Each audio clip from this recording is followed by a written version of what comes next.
मैं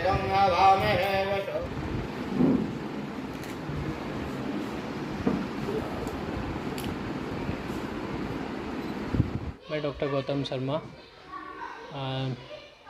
गाज़ियाबाद नवीन हॉस्पिटल में मेरी ब्रांच अभी मैंने आज न्यू ओपन की है। डॉक्टर शीतल सैनी है और मेरी पहली ब्रांच राजनगर सेक्टर 14 में है गाज़ियाबाद में। वो मेरी 12 साल से रनिंग में है और डॉक्टर अभिनव गुप्ता न्यूरोलॉजिस्ट हैं, उनके साथ में है।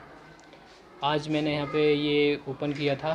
नवीन हॉस्पिटल में मैंने करा है तो यहाँ से मैंने इसलिए करा था कुछ नया करने की कोशिश करूं, जिससे कि आने वाले टाइम में नई नई बीमारियां आ रही हैं। जैसे अभी कोविड आया था तो कोविड में बहुत सारी चीज़ें हुई थी, जिससे कि हमने पोस्ट कोविड में पेशेंट हमने बहुत सारे ठीक किए थे फिजियोथेरेपी करके, लंग्स की फिजियोथेरेपी करके, जिससे कि लंग्स डैमेज हो चुके थे पेशेंट के।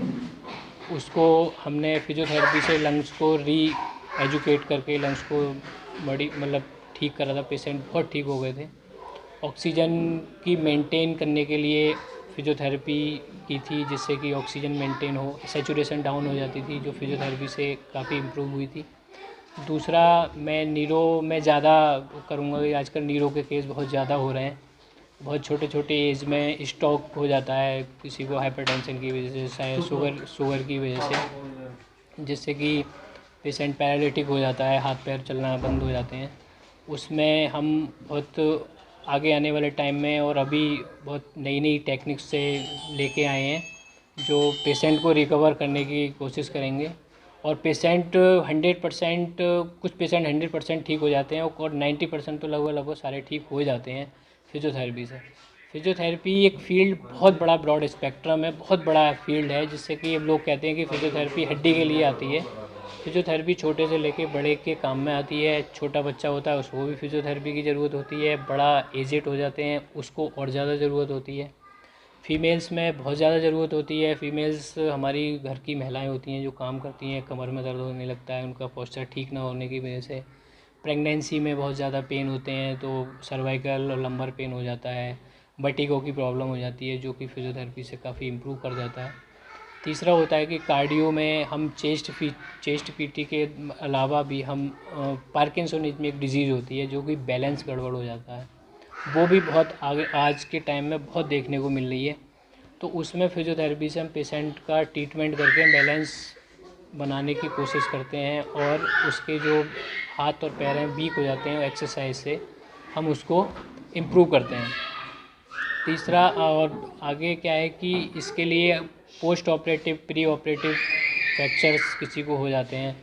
फ्रैक्चर से पहले यदि किसी को ऑस्टियोआर्थराइटिस है तो उसको पहले भी फिजियोथेरेपी की ज़रूरत पड़ती है, वो कि उसकी मसल्स वीक होती हैं, उसको फिजियोथेरेपी हम पहले कर देते हैं तो पोस्ट ऑपरेट के बाद उसमें स्ट्रेंथ जल्दी आ जाती है। यदि हम उसमें बाद में फिजियोथेरेपी करते हैं तो टाइम ज़्यादा लगता है।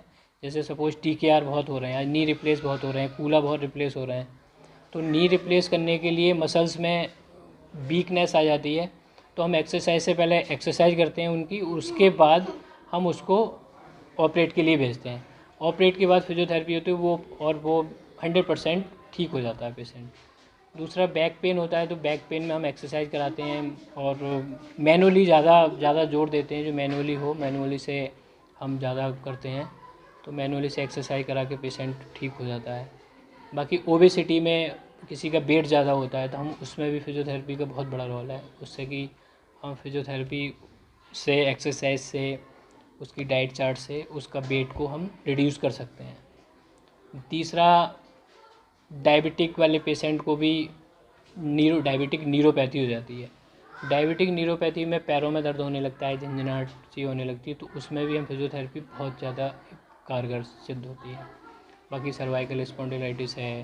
जैसे डॉक्टर साहब देख रहे होंगे, आपने स्टार्ट किया है, रेट का बहुत बड़ा इशू आता है भाई, क्योंकि आज की डेट में हॉस्पिटलों में पैकेज दे रखे हैं, इस ट्रीटमेंट का इतना स्ट्रिक्ट, हर आदमी पैकेजों में देने की मेरा मतलब स्थिति में नहीं होता, तो वो सस्ता चाहता, अच्छा चाहता, तो बहुत से लोग इसमें कैंप लगाते हैं। आपके यहाँ भी इस तरह की हम कैंप लगाते हैं। हम कैंप ऑर्गेनाइज, एक हमारे यहाँ वर्ल्ड फिजियोथेरेपी डे होता है हमारा फिजियोथेरेपी का, हम उस पर कैंप लगाते हैं, फ्री लगाते हैं।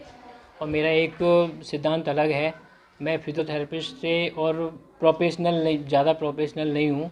मेरे यहाँ यदि मैं आपके चैनल के माध्यम से कहना चाहता हूँ, यदि मेरे पास कोई पुअर पेशेंट आता है और वो देने लायक नहीं है और मैं फिजियोथेरेपी कर सकता हूँ, वो फिजियोथेरेपी से ही ठीक होता है, आपके चैनल के माध्यम से मैं कमिटमेंट करता हूँ, मैं उसका फ्री ट्रीटमेंट करूँगा। ठीक है। दूसरा, जो रेट में जो बेस्ट से बेस्ट होगा वो मैं करूँगा, मेरे रेट बेस्ट ही रहते हैं। I am doctor Sheetal Saini. Doctor साहब, ये जो थेरेपी का से प्रारंभ किया है डॉक्टर जी साहब, जी।